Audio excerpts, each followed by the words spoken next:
tentram dan bahagia. Halo, perkenalkan saya Maria Francisca Dosila, calon guru penggerak angkatan 10 dari SMP Negeri 1 Amabe Veto Timur, Kabupaten Kupang, Nusa Tenggara Timur. Video kali ini akan membahas tugas tentang demonstrasi kontekstual modul 1.4 Budaya Positif Penerapan Segitiga Restitusi. Pada tugas demonstrasi kontekstual kali ini, saya akan melaksanakan praktik segitiga restitusi pada dua murid saya dengan dua kasus yang berbeda. Segitiga restitusi ini dilakukan untuk menyelesaikan permasalahan siswa di sekolah saya.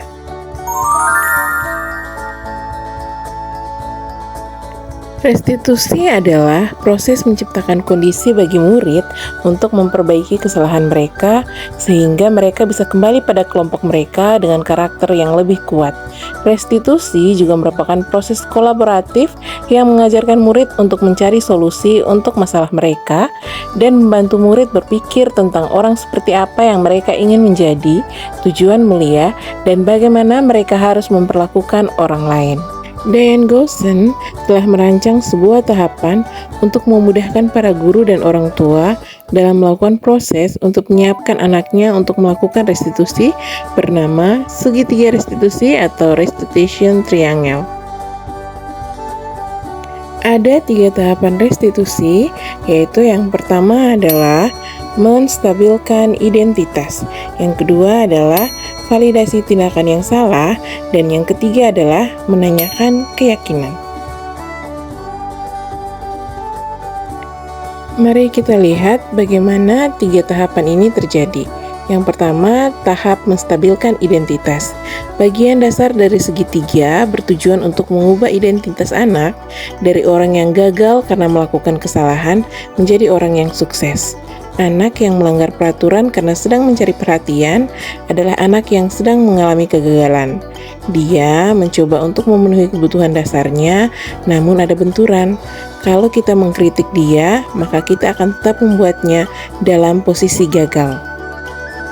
Kalau kita ingin murid menjadi reflektif, maka kita harus meyakinkan murid tersebut dengan cara mengatakan kalimat-kalimat ini. Ibu tidak tertarik mencari siapa yang salah, tetapi ibu ingin mencari solusi dari permasalahan ini.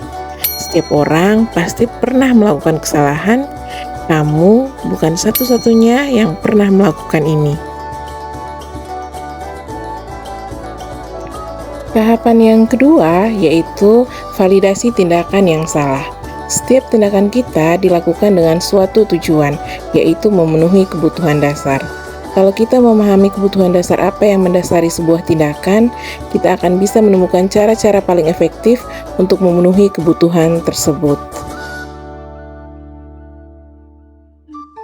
Kalimat-kalimat di bawah ini mungkin terdengar asing untuk guru, namun bila dikatakan dengan nada tanpa menghakimi, akan memvalidasi kebutuhan mereka.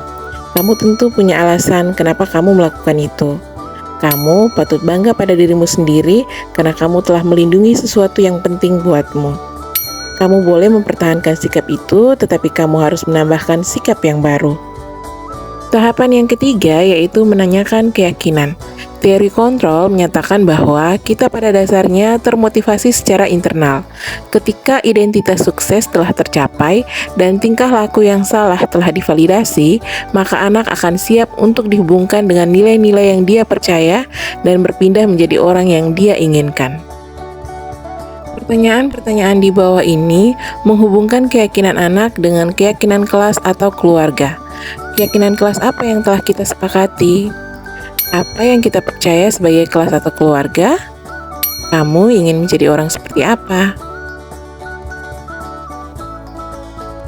Berikut adalah contoh kasus dengan penyelesaian segitiga restitusi. Pada saat sumatif tengah semester, Ibu Siska melihat Ricky menyontek pada temannya yang bernama Lady. Lalu pada saat istirahat, Ibu Siska memanggil Ricky ke ruangan dan menggunakan pendekatan restitusi untuk menyelesaikan masalah yang dihadapi Ricky.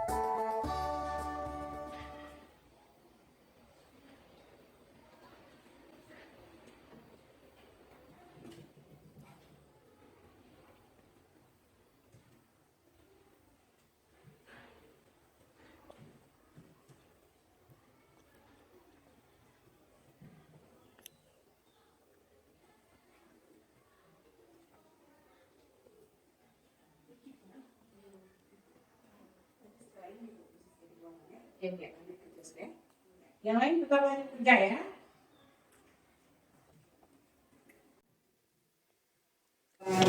Selamat siang, Bu. Selamat siang Ricky. Ayo silakan dulu. Ya, bagaimana Ricky kabar hari ini? Baik, Bu. Ya, Ricky tahu tidak alasan Ibu Siska panggil Ricky ke kantor hari ini? Tahu, saya bisa bilang saya mau jawabannya lagi. Oke, jadi Ricky melakukan kesalahan ya. Semua orang pernah melakukan kesalahan, Ibu Siska juga pernah melakukan kesalahan. Nah, sekarang Ibu Siska tidak mau nih menyalahkan Ricky, tetapi Ibu mau mencari solusi untuk permasalahan Ricky tadi ya. Oke, sekarang coba Ricky cerita, kira-kira kenapa Ricky tadi sampai mencontek? Saya tidak belajar, Bu. Oh, kenapa tidak belajar? Saya melihat kandungan yang tiduran. Oh, jadi tadi malam tuh Ricky keasikan main game, terus ketiduran, tidak belajar, jadi akhirnya tadi mencontek ya? Oke, sekarang Ricky masih ingat tidak keyakinan kelas kita? Masih ingat, Bu? Ya, apa? Kita harus jujur. Iya, kita harus jujur. Nah, sekarang Ibu Siska tanya, dengan mencontek jawaban orang lain, apakah Ricky sudah menerapkan kejujuran? Belum, Bu. Iya, kejujuran itu sangat penting untuk kita supaya kita menjadi pribadi yang percaya diri. Sekarang apa yang akan Ricky perbuat untuk tidak mengulangi kegiatan mencontek yang tadi? Mengerjakan tugas sesuai dengan kemampuan sendiri. Iya, terus apa lagi? Belajar, Bu. Ya, benar sekali yang dikatakan Ricky, sebelum ulangan itu kita harus belajar. Terus saat ulangan kita harus mengerjakan sesuai dengan kemampuan kita. Ricky sudah tahu nih apa yang harus dilakukan. Kira-kira kapan Ricky akan menerapkan itu semua? Mulai hari ini, Bu. Iya, baik. Jadi Ibu Siska harap ke depannya Ricky tidak akan mengulangi perbuatan Ricky dan terus menaati peraturan ya. Iya, terima kasih Ricky. Sekarang sudah boleh beristirahat. Masih, Bu. Iya. Perkenalkan, nama saya Riki dari SMP Negeri 1 AFL Timur, ingin menyampaikan testimoni yang kemarin dilakukan bersama Isiska, yaitu tentang segitiga restitusi. Saya senang karena kemarin saya dapat bercerita banyak dengan Ibu Siska dan dapat menyelesaikan masalahnya dengan mudah. Dan saya juga senang pada saat kemarin saya dapat berbagi cerita dengan Siska dan saya ingin berterima kasih kepada Siska. Terima kasih Siska. Kasus yang kedua yaitu Lady yang tidak mengumpulkan tugas. Lady tidak mengumpulkan tugas yang diberikan oleh Ibu Siska. Lalu pada saat jam istirahat, Ibu Siska memanggil Lady ke kantor untuk menyelesaikan permasalahan ini dengan cara restitusi. Teman-teman, Ibu Siska sudah masuk dari Ibu Siska ada kasih tugas. Beta tulis ya, masang tali. Oke.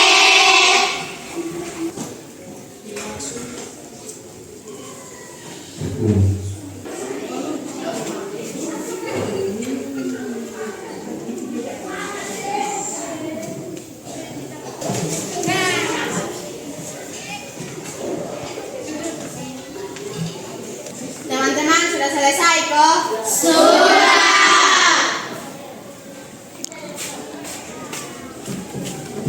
Semua kumpul di sini.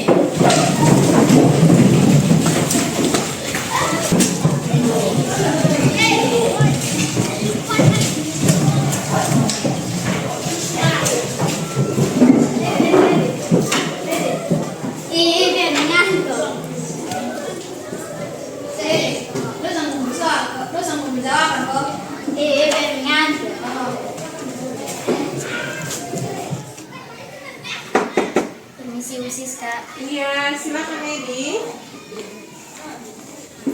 Ya, silakan duduk Lady. Lady tahu tidak alasan Ibu Siska panggil ke sini? Mungkin berkaitan dengan tugas itu. Iya, benar. Tapi kemarin Lady masuk kan? Ya, Bu, saya masuk, tapi saya ingin memberikan tugas itu. Ya, Lady, semua orang itu pernah melakukan kesalahan, termasuk Ibu Siska. Namun, setiap tindakan itu pasti ada alasannya. Kira-kira kenapa kemarin Lady tidak kumpul tugas? Saya capek dan ngantuk Ibu. Soalnya malamnya saya sudah tutup sampai jam 12 malam. Pada saat pelajaran saya jadi ngantuk Ibu. Iya. Lady masih ingat tidak keyakinan kelas kita? Masih Ibu. Nah, kalau masih ingat, kira-kira yang Lady lakukan itu sudah sesuai dengan keyakinan kelas kita belum? Keyakinan kelas yang mana? selalu bertanggung jawab. Ya, ternyata Lady tahu ya. Kira-kira solusi apa yang ingin Lady berikan dari permasalahan ini? Pertama, saya minta maaf karena tidak mengumpulkan tugas. Kedua, saya tidak akan tidur terlalu malam. Dan yang ketiga, saya akan mengumpulkan tugas dari Ibu Siska dan saya tidurkan besok. Baik, Ibu apresiasi untuk tanggung jawabnya Lady. Sekarang boleh kembali ke kelas ya. Terima kasih Bu Siska. Iya, sama-sama. Ya.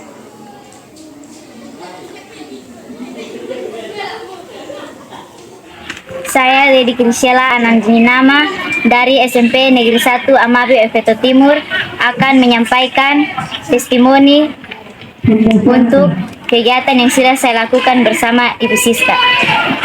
Dari kegiatan kemarin, saya merasa senang sekali karena saya dapat bercerita mengenai permasalahan yang saya hadapi. Dan dari pertanyaan Ibu Siska, ternyata saya dapat memahami, ternyata saya dapat menemukan solusi untuk permasalahan diri saya sendiri. Terima kasih Bu Siska. Simpulan dari video kali ini yaitu melalui restitusi kita dapat membantu murid menjadi lebih memiliki tujuan serta memulihkan dirinya setelah berbuat salah. Penekanannya bukanlah pada bagian berperilaku untuk menyenangkan orang lain atau menghindari ketidaknyamanan, namun tujuannya adalah menjadi orang yang menghargai nilai-nilai kebajikan yang mereka percayai. Restitusi membantu murid untuk jujur pada diri sendiri, bertanggung jawab dan percaya diri sehingga mereka dapat kembali pada kelompoknya dengan karakter yang lebih kuat. Izinkan saya mengutip sebuah quotes dari Alfie Kohn, saat kita berulang kali menjanjikan hadiah kepada anak agar berperilaku bertanggung jawab, atau kepada seorang murid agar mempelajari sesuatu yang baru, atau kepada seorang karyawan agar melakukan pekerjaan yang berkualitas, kita sedang berasumsi mereka tidak dapat melakukannya atau mereka tidak akan memilih untuk melakukannya. Demikian video demonstrasi kontekstual modul 1.4. Salam guru penggerak, bergerak, tergerak, menggerakkan.